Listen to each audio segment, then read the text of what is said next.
우리 금요 심야 기도회 때 창세기 말씀을 좀 보고 있었는데요. 오늘은 특별히 좀 시편 109편 말씀을 함께 좀 나누었으면 좋겠습니다.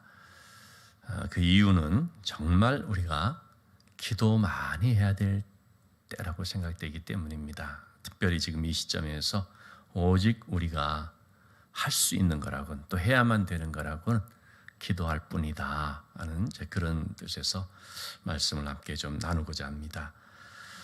다윗은 누구보다도 참 많은 고난을 겪었습니다. 여러 힘든 상황 가운데 있었지요. 그런데 그런 고난 가운데서 그걸 극복하고 다시 일어설 수 있었던 것은 하나님을 의지해서 기도의 줄을 붙잡았기 때문입니다. 그러니까 얼마나 견디기 힘든 상황이었는지 23절 말씀 보면은요, 나는 석양 그림자같이 지나가고 또 메뚜기같이 불려가오며, 이 한마디 속에 뭐 다 담을 수는 없겠지만 금방 사그러지는 이 석양 같은, 또 참 메뚜기 같은, 메뚜기가 이제 연약한 것을 뜻한다고 할 수 있는데요. 그런 자신의 참 연약한 상태에 있는 것, 이런 것을 얘기를 합니다. 그가 왜 이런 마음이 들 정도로 됐는가? 그가 처한 상황이 어떤지 우리 2절과 3절의 말씀을 보게 되면은 그들이라고 말하는데요. 그들이라는 것은 이 다윗을 너무나 힘들게 하는, 그게 참 많은 고통을 가하는 그런 사람들이죠. 그들이 특별히 뭘 가지고 그렇게 힘들게 합니까? 악한 입, 거짓된 입, 또 속이는 혀, 미워하는 말, 그것으로 까닭없이 나를 공격했다라고 말합니다. 참 여러분, 우리가 누군가로부터 이런 비방을 받거나 공격을 당하거나 내가 하지도 않은 말을 했다고 막 중상모략을 하면서 나를 고통스럽게 할 때 참 견디기 힘들죠. 우리가 교회 공동체 안에 있으면서도 그런 일들을 겪을 수가 있습니다. 하지도 않은 말을 했다, 뭐 그럴 수도 있고, 또는 작은 그런 실수가 있을 때 그걸 통해서 너무 큰 그런 또 어려움을 당하게 되면 그것 또한 이제 큰 고통이 될 수가 있죠. 참 그래서 여러분, 우리가 교회 안에서 신앙생활할 때 참 이런저런 많은 말들이 있기 때문에 항상 우리에게 필요한 것이 뭡니까? 즉 하나님만 바라보면서, 끝까지 하나님 의지하면서, 늘 하는 말이지만 사람 바라보지 말고 하나님 바라봐야 된다. 쉽지 않지만, 그러나 항상 우리는 이 씨름을 하고 이 싸움을 한다고 할 수 있겠습니다. 내 영혼아, 너는 잠잠히 하나님만 바라봐라. 우리 자신들을 향해서 우리가 그렇게 참 외치듯이 얘기할 수가 있는 거죠. 다윗도 그러니까 시편 62편에서도 그런 거 아닙니까? 나의 영혼이 오직 잠잠히 하나님만 바라며. 자, 이렇게 다윗은 많은 공격을 당하는 가운데 있었던 것이죠. 다윗은 자기를 잡으려고 하는 사울 왕을 살려준 적이 있었죠. 마치 자신에게는 원수와도 같은 그런 사람이죠, 사울 왕이. 그런데 그 사울을 죽일 수 있는 상황에서 또 옆에 있는 부하들이 이 기회에 사울을 칩시다 하는데 못하게 말리면서 살려주죠. 그리고 난 뒤에 이제 사울 왕이 편하게 이제 가게 될 때 다윗이 뒤에서 말하죠. 왕이여, 내가 왕을 굴에서 혼자 잠들어 있을 때 얼마든지 해야 할 수 있었지만 전혀 그렇게 하지 않았습니다. 그냥 겉옷만 살짝 이렇게 베었습니다. 그 표시가 딱 났겠죠. 그러니까 사울 왕이 딱 살펴보니까 자기가 그렇거든요. 그 말을 들으니까 이 사실이거든요. 다윗이 이제 그런 얘기를 하면서 뭐라고 말하냐면 사무엘상 24장 9절의 말씀이죠. 다윗이 왕을 헤아려 한다고 하는 사람들의 말을 왕은 어찌하여 들으십니까? 그러니까 다윗은 사울 왕을 헤아려 한 적이 한 번도 없습니다. 반역을 일으켜서 자기가 왕이 될 그런 적이 없습니다. 다윗도요, 사울 왕과 같이, 사울 왕의 사위거든요. 궁정에서 같이 그렇게 잘 지내면 참 좋거든요. 자기도 그렇게 하고 싶은데, 그런데 쫓겨다닐 수밖에 없는 거예요. 자기는 그렇게 하고 싶어도 자기를 그냥 놔두질 않으니까 잡아 죽이려고 하니까 도망갈 수밖에 없죠. 근데 그런 과정 속에서 사람들이 사울 왕에게 자꾸 이런 식으로 모략을 하는 거죠. 다윗이 왕을 죽이고 다음에 왕을 찾으려고 합니다. 다윗이 왕에 대해서 이렇게 반역을 일으킵니다. 이런 잘못된 말들을 하는 사람들이 있었던 것이죠. 그러니까 다윗은 한마디로 억울한 일을 당하면서 누명을 쓰면서 이렇게 도망 다닐 수밖에 없는 형편인 것이죠. 그래서 다윗은 왕을 해치려고 한다는 이런 악의적인 거짓말하는 자들의 말을 왕은 왜 듣습니까? 너무나 답답한 마음으로 얘기를 했습니다. 여러분, 이렇게 우리도요, 어떤 억울한 일을 당하면 굉장히 분통이 터질 수가 있습니다. 마음에 깊은 상처를 안게 됩니다. 자, 그럴 때 인간적으로 그런 생각을 하게 될 수 있지 않습니까? 그런 일을 당하면 그냥 사람들을 찾아가서 사람들을 붙잡고 내 말을 들어달라고 원망 불평하고 누가 나에게 이렇게 한다고 막 그럴 수가 있거든요. 사람을 의지해서 사람에게 풀어보려고 막 그럴 수가 있거든요. 그 심정은 이해가 되죠. 억울하고 답답한 일을 호소하고 싶고 그래서 참 해명도 하고 싶고 막 그런 것이 있지 않습니까? 그런데 여러분, 그렇게 해서 해결이 됩니까? 그렇지가 않습니다.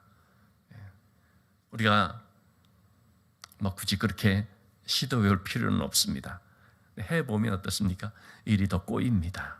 사람들에게 얘기하면 할수록요, 더 얽히고 설키고 어떤 경우에는 그것 때문에 오히려 내가 더 공경에 처하기도 하고 해명을 한다고 하는 것이 오히려 더 오해를 일으키는 일도 있을 수가 있고요.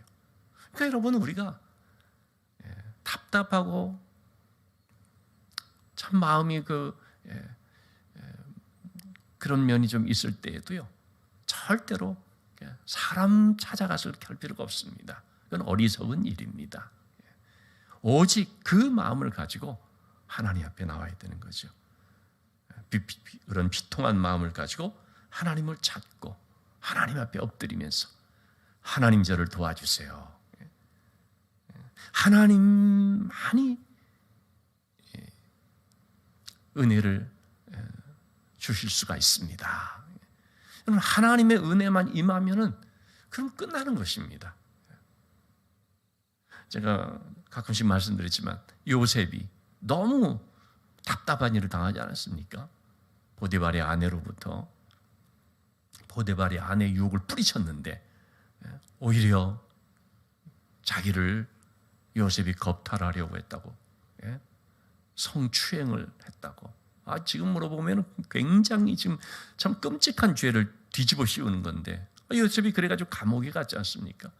감옥에서도 술 맡은 관원장을 도와서 그 술 맡은 관원장이 이제 복직을 하게 되니까 나를 좀 기억해서 나에게 은혜를 좀 베풀어 달라고 했었는데 술 맡은 관원장은 나가자마자 까맣게 잊어버리고, 그로부터 또 한 2년의 시간이 더 지나고 얼마나 답답한 어려운 그런 시간을 지냈겠습니까? 그런데 요셉이 어떻게 됐습니까? 그 후에 일약 총리로 발탁이 되죠.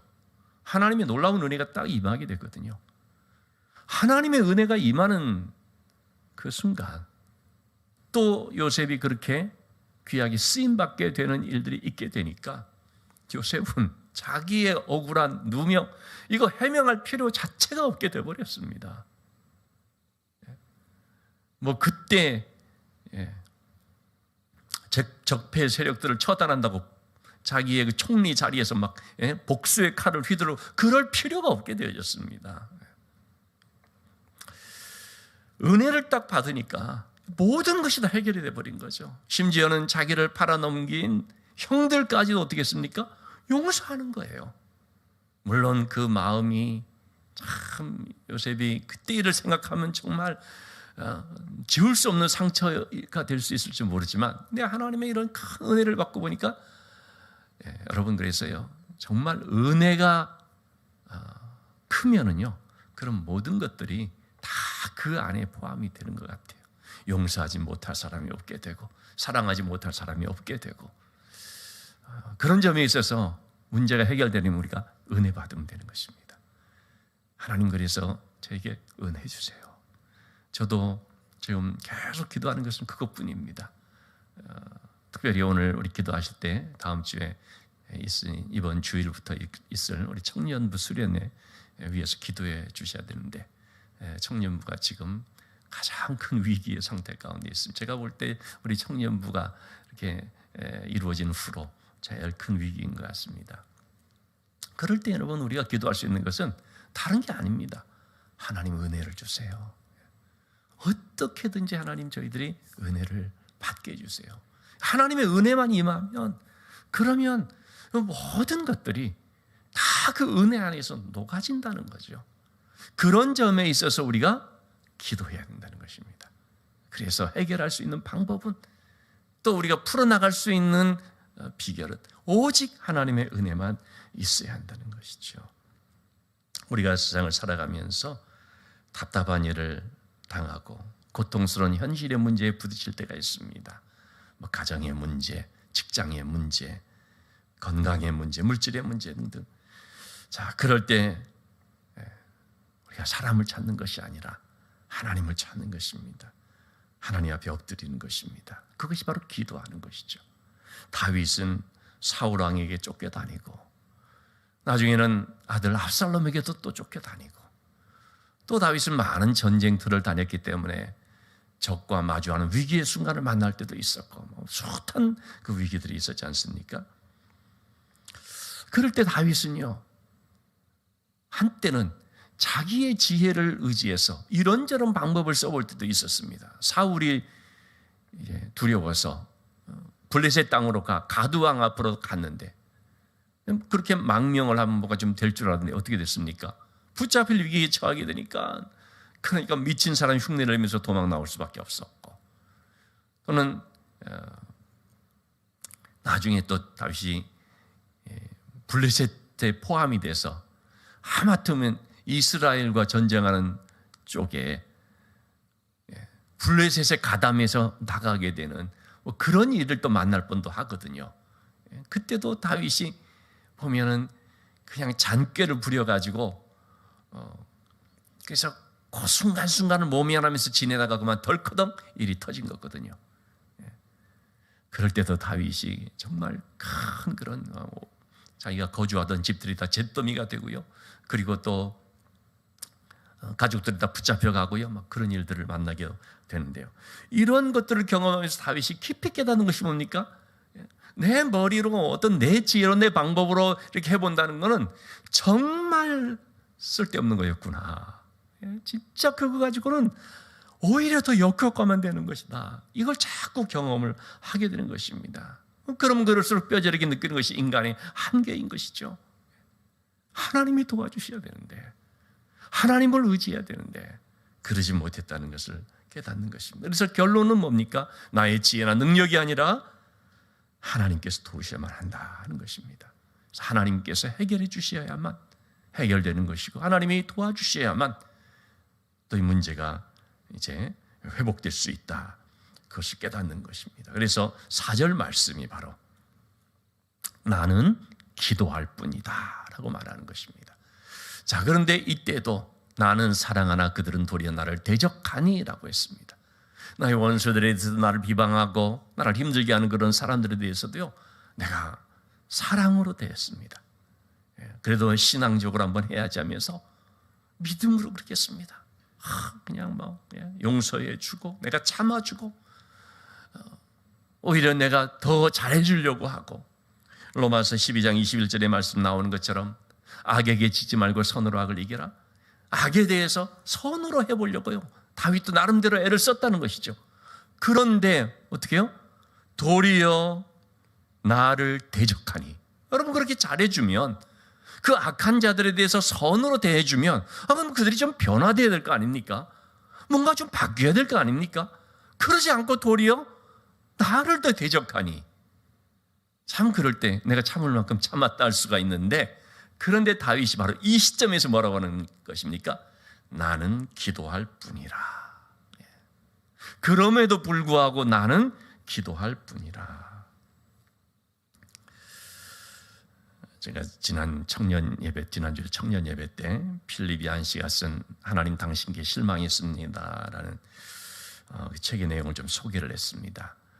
리처드라고 하는 신학생이 이제 저자인 필립 얀 씨에게 나와서 신학생이거든요.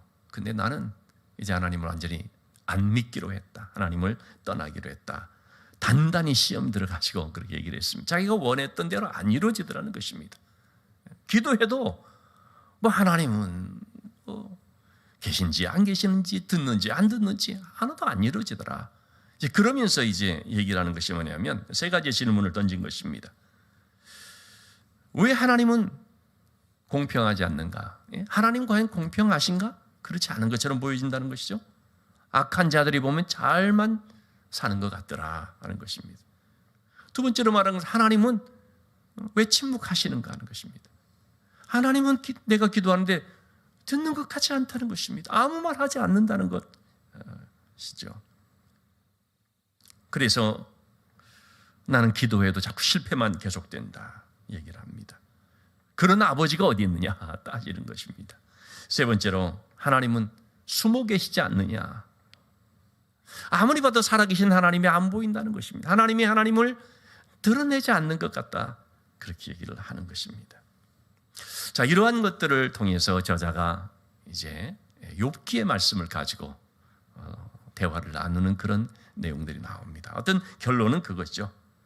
하나님께서는 우리를 더 성숙한 믿음으로 이끄시기 위해서 고난이라는 도구를 통해서 연단하신다. 그렇지만 마침내 하나님은 반드시 합력하여 선을 이루어 주신다. 약속하는 것을 반드시 이루어 주신다. 꼭 하나님은 신실하심을 나타내 보여주신다. 그것을 이제 얘기를 하는 것입니다. 나는 기도할 뿐이다. 이 말은 원어로 와니 테필라라는 말인데요. 나는 기도다라는 말입니다. 그걸 의역해서 나는 기도할 뿐이다 이렇게 우리가 우리말로 번역을 했는데, 원색적으로 말하면 나는 기도다. 그냥 나는 오직 기도밖에 없다. 뭐 그런 것이 되겠죠. 내 생각대로 안 돼도 내 감정대로 내 욕심대로 인간적인 방법으로 하지 않고 나는 신앙적으로 하겠다라는 말입니다. 나를 힘들게 하고 어렵게 하는 대적들까지도 나는 오직 하나님께 맡긴다. 5절 6절이 바로 그런 말씀이 되겠습니다. 하나님께서 그 악인들에 대해서도 다 다스리신다. 악인들은 마침내 그들의 악으로 인하여서 멸망 가운데 서게 될 것이다.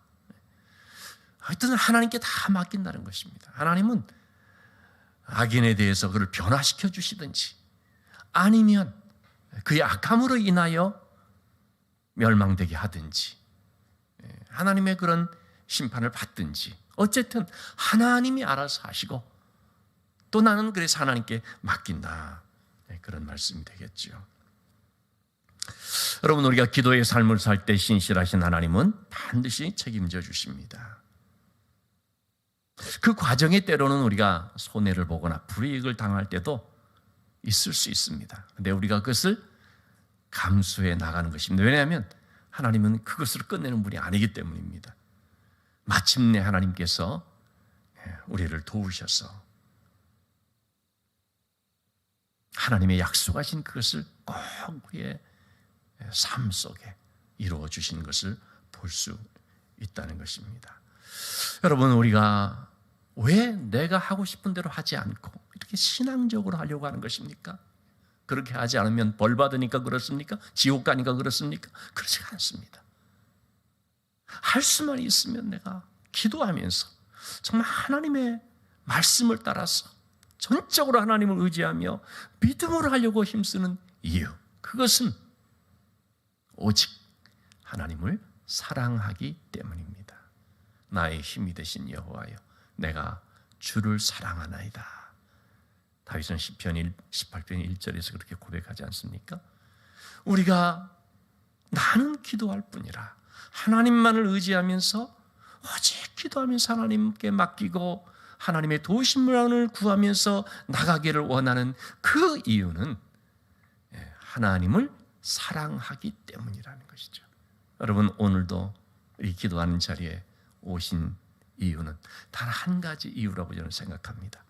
물론 우리의 기도 제목도 있기 때문에 열심을 가지고 하나님 앞에 나와 엎드려 기도하기 위해서 그것도 물론 있지요. 그러나 근본적으로 하나님을 사랑하기 때문인 줄로 믿습니다. 하나님을 사랑하기 때문에 우리는 손해도 감수하는 것입니다. 하나님을 사랑하기 때문에 참고 인내하는 것입니다. 하나님을 사랑하기 때문에 하고 싶은 말이 있지만 꼭 닫는 것이죠. 하나님을 사랑하기 때문에 내가 하나님을 통해서 하나님의 은혜로 말미암아 모든 것들이 다 협력해 선이 되고 형통하게 되기를 바라면서 하나님의 도우심을 구하는 가운데 있는 것이죠.